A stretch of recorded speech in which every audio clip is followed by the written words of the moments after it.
పార్టీలు, ప్రజా సంఘాలు, ప్రజాస్వామిక వాదులు, కుల సంఘాలు, అట్లాగే వివిధ కులాల్లో ఉన్నటువంటి వాళ్ళతో కూడా స్వచ్ఛందంగా మాదిగదండల ఉద్యమానికి మేము మీకు సపోర్ట్ చేస్తాము. ఆర్థిక పరంగా కానీ అట్లాగే కార్యాచరణలో భాగంగా కానీ మరి ముందుకు వచ్చేసి ఎంతో కార్యక్రమాలను పర్యవేక్షిస్తూ ఈరోజు ఫిబ్రవరి 7 తారీఖున జరిగేటువంటి లక్షలాది డప్పుల సమూహంలో, వేలాది గొంతుల పాటల సమూహంలో మేము సైనికులు అని చెప్పేసి వివిధ కులాల వాళ్ళు ఉన్నారు.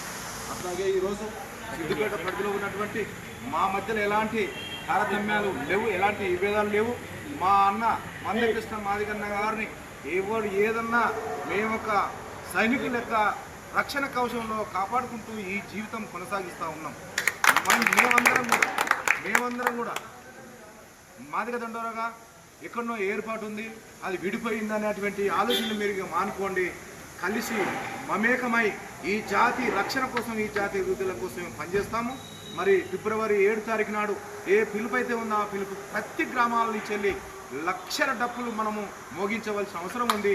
ఇది ఎవరికో వ్యతిరేకం కాదు, మా ఆత్మగౌరవం, మా ఐక్యత కోసమే ఈ సభ.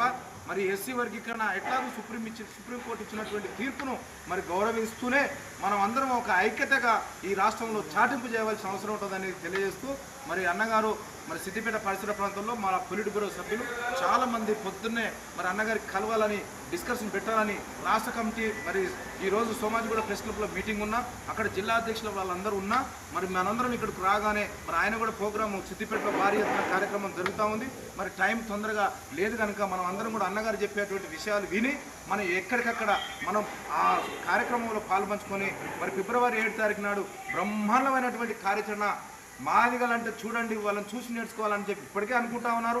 మరి ఇప్పుడు ఒక ఐకమత్యంగా మాదిగ ఉపకులాల ప్రజలందరూ కూడా రోడ్డు మీదకి వచ్చేసి మరి అందరం కూడా సమితగా ముందుకు సాగవలసిన అవసరం ఉంటుందని తెలియజేస్తా ఉన్నాను.